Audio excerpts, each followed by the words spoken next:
BJP के राष्ट्रीय अध्यक्ष से आप मिलते हैं, दूसरे सहयोगी दल जो आपके हैं अभी भी है ना, सहयोगी दल जेडीयू, बिल्कुल जनता हाँ बिल्कुल। तो उनके राष्ट्रीय अध्यक्ष से मुलाकात नहीं, मुलाकात मेरी एक लंबे समय से नहीं हुई, समय नहीं मिल पाया। मैंने प्रयास किया है इस बीच में कई बार, पर समय उनसे नहीं मिल पाया मेरा। नीतीश कुमार ने एलजेपी के राष्ट्रीय अध्यक्ष को मिलने का समय नहीं दिया। जी, एक लंबे समय से नहीं दिया। मतलब ये नहीं कि मैंने एक दिन फ़ोन किया और मैंने बोला कि सर मैं मिलना चाह रहा हूँ। निरंतर मेरे फ़ोन गए हैं उनको, आग्रह किया कई बार। बीच में मेरे क्षेत्र के ही कुछ ऐसे ज्वलंत मुद्दे थे जो उस वक्त मेरे लिए बहुत ज़रूरी था उनसे मुलाकात कर उनके साथ ये जानकारी साझा करना। सिर्फ चुनाव को लेकर ही नहीं, और भी कई विषय थे, बट नहीं, मेरी मुलाकात नहीं हो पाई। मुलाकात ही नहीं, मेरी उनसे फ़ोन पे भी नहीं बातचीत हो पाई। मुख्यमंत्री इतने सार्वजनिक कार्यक्रमों में अलग अलग माध्यमों से जुड़ते हैं, प्रेस से बात करते हैं और अपने गठबंधन के एक अहम सहयोगी से बात नहीं करते, और फिर ये राजनीतिक संदेश देने की कोशिश की जाती है कि सब कुछ ठीक है। कैसे ठीक मान लिया जाए चिराग पासवान जी?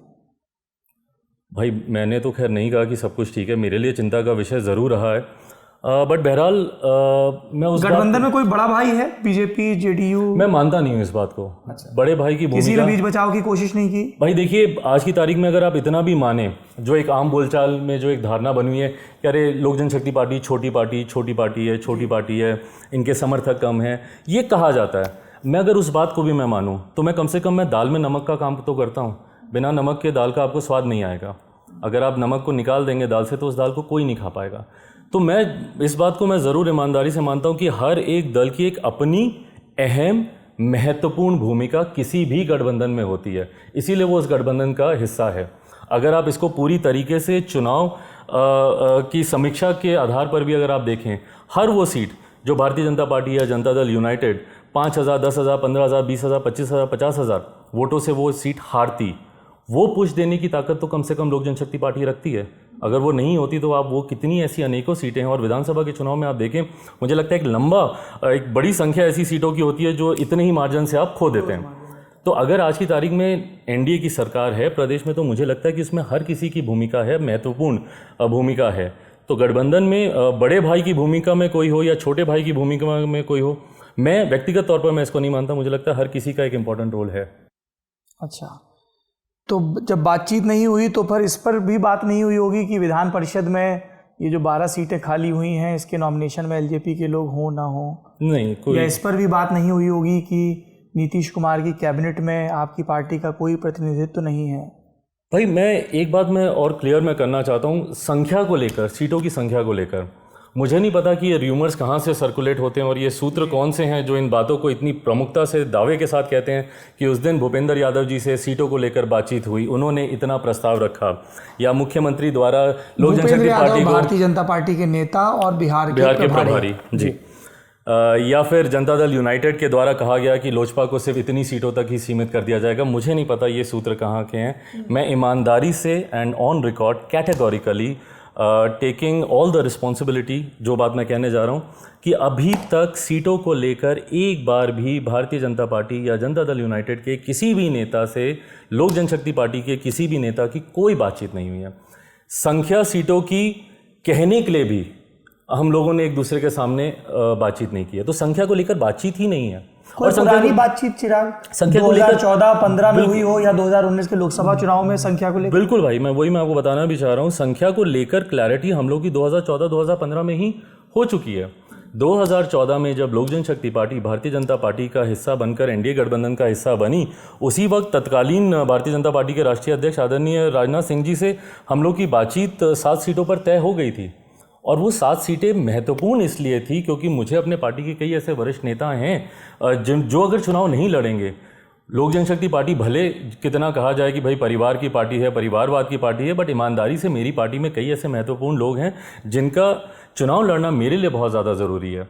तो इसीलिए ये संख्या उसी के आधार पर उस वक्त चिन्हित की गई थी। 5 सीटों पर भी हम लोगों का समझौता हो सकता था, 4 पर भी हो सकता था, या 2 सीटें बाप बेटा जैसा कहा जाता है, हम दोनों ही लेके बैठ जाते, चुनाव लड़ लेते किसी भी गठबंधन में। पर मेरे लिए संख्या उस वक्त भी महत्वपूर्ण थी और ये लॉक हो गया था उसी वक्त कि भाई 7 सीटें लोक जनशक्ति। और इसीलिए 2019 में भी अगर आप देखें तो लोकसभा और राज्यसभा मिलाकर 6 लोकसभा और 1 राज्यसभा की सीट देकर वो 7 का आंकड़ा पूरा किया गया। उसी तरीके से 2015 में विधानसभा की सीटों को भी लेकर हम लोग की चर्चा स्पष्ट रूप से हो चुकी है। तो इसलिए सीटों की तो हाँ ज़रूर जनता दल यूनाइटेड एक नई पार्टी इन बिटवीन आई है। 2015 में जब आप लोग विधानसभा का चुनाव लड़े थे तब जनता दल यूनाइटेड दूसरे खेमे में था जी। अब वो आ गए हैं वापस, तो तब आप 42 सीटों पर चुनाव लड़े थे। मैं ये जानना चाह रहा हूँ कि जब 2019 में लोकसभा चुनाव में सीटों का एडजस्टमेंट हुआ था तब क्या कोई इस तरह का पॉलिटिकल कमिटमेंट आपको दिया गया था कि जब अगले बरस विधानसभा के चुनाव होंगे तब सीटों की संख्या क्या रहेगी? जी बिल्कुल। 2019 में जब ये चर्चा हो रही थी, क्योंकि जनता दल यूनाइटेड 2017 में जब एनडीए का हिस्सा बनी, उससे पहले लोक जनशक्ति पार्टी और भारतीय जनता पार्टी ही हम लोग गठबंधन में थे और उपेंद्र कुशवाहा जी की एक पार्टी थी और मांझी जी जो कि बीच में अलग हो गए थे। बट जब जनता दल यूनाइटेड आई उस वक्त ज़रूर ये एक विषय उठा चर्चा के लिए कि भाई अब तमाम सहयोगियों को थोड़ा थोड़ा एडजस्ट इसमें करना पड़ेगा। उस वक्त भी मैंने प्रमुखता से इस बात को रखा था कि मेरा अलायंस 2014 में तब आपके साथ हुआ जब जनता दल यूनाइटेड हम लोग के साथ नहीं थी। जनता दल यूनाइटेड हमारे गठबंधन का हिस्सा जब बनी उस वक्त भी लोक जनशक्ति पार्टी उस चर्चा में कहीं पे हिस्से में नहीं थी। तो ये जिम्मेदारी लोक जनशक्ति पार्टी की बिल्कुल नहीं बनती है कि कोई नया अलाई अगर उस वक्त हमारे साथ अगर आ रहा है जिसकी जानकारी भी हम लोगों को नहीं है तो उसके लिए हम लोग कॉम्प्रोमाइज़ क्यों करें। चिराग पासवान ये कह रहे हैं कि जेडीयू एनडीए के फोल्ड में आया और इसके लिए बीजेपी ने एलजेपी से कोई चर्चा नहीं की। मैं बिल्कुल उनकी मजबूरियों को समझ सकता हूं, क्योंकि मैंने भी जितना टीवी पे देखा ये अचानक उत्पन्न हुई राजनीतिक परिस्थितियां थीं जिसकी वजह से रातों रात उप मुख्यमंत्री बदल दिए गए। उस वक्त तेजस्वी थे और उसके बाद अब सुशील मोदी जी आ गए और भारतीय जनता पार्टी। जो चीज़ें अचानक दिखती हैं वो इतनी अचानक होती भी नहीं है भाई। मेरे लिए अचानक ही जैसे मेरे पास जैसे वो आई मैं वैसे ही आपको बता रहा हूँ। मुझे नहीं पता कि उससे पहले बिहाइंड द कर्टन्स कुछ और चल रहा था नहीं चल रहा था, बट बहरहाल मैं अपना पक्ष में रख रहा हूँ क्योंकि मुझे उस वक्त जानकारी नहीं थी। तो इसीलिए 2019 में ही मैंने इस चिंता को बहुत स्पष्ट रूप से उस वक्त के भारतीय जनता पार्टी के राष्ट्रीय अध्यक्ष और मौजूदा गृह मंत्री आदरणीय अमित शाह जी के समक्ष मैंने इस बात को रखा था और मैंने उनसे कहा था कि सर इस तरीके से अगर सहयोगी बढ़ते हैं या कोई नया दल आता है तो उसमें हमारी संख्या अगर ऐसे ही अगर कम होती रही तो एक दिन आएगा कि हम लोग तो एकदम बहुत ही सीमित कर दिए जाएंगे। और ये परिस्थिति अगर विधानसभा के चुनाव में भी हुई तो वो हम लोग के लिए ज़्यादा चिंता का विषय होगा, क्योंकि माने ना माने बट हाँ लोक जनशक्ति पार्टी के लिए बिहार प्रदेश सबसे ज़्यादा महत्वपूर्ण है। भले हम लोग चुनाव विभिन्न और राज्यों में लड़ते हैं और मेरी उम्मीद है, मैं चाहता हूँ कि पार्टी और राज्यों में भी अच्छा काम करे। मणिपुर में भी आज हमारे विधायक हैं, वहाँ पर भी हम लोग अच्छा काम कर रहे हैं। मैं चाहता हूँ कि विभिन्न और राज्यों में पार्टी बढ़े, बट आज की तारीख में बिहार में वो आपका न्यूक्लियस है, वो मेरा न्यूक्लियस है। तो वहाँ पर भी अगर कल को विधानसभा में भी अगर हमें सीमित करने का प्रयास किया जाएगा तो वहाँ से मेरी चिंताएं बढ़ेंगी। तो उस वक्त ज़रूर अमित शाह जी ने इस बात का आश्वासन दिया था कि नहीं देखिए विधानसभा में सीटों को लेकर कोई चिंता आपको करने की ज़रूरत नहीं है। और पर हाँ मौजूदा लोकसभा की परिस्थिति है। ट्रांसलेशन ये निकाला जाए कि अमित शाह ने जो उस वक्त भाजपा के राष्ट्रीय अध्यक्ष थे, इस वक्त गृह मंत्री हैं, आपसे और आपकी पार्टी से ये कहा था कि विधानसभा में आपको 42 सीटें जैसी 2015 में थी वैसी ही मिलेंगी।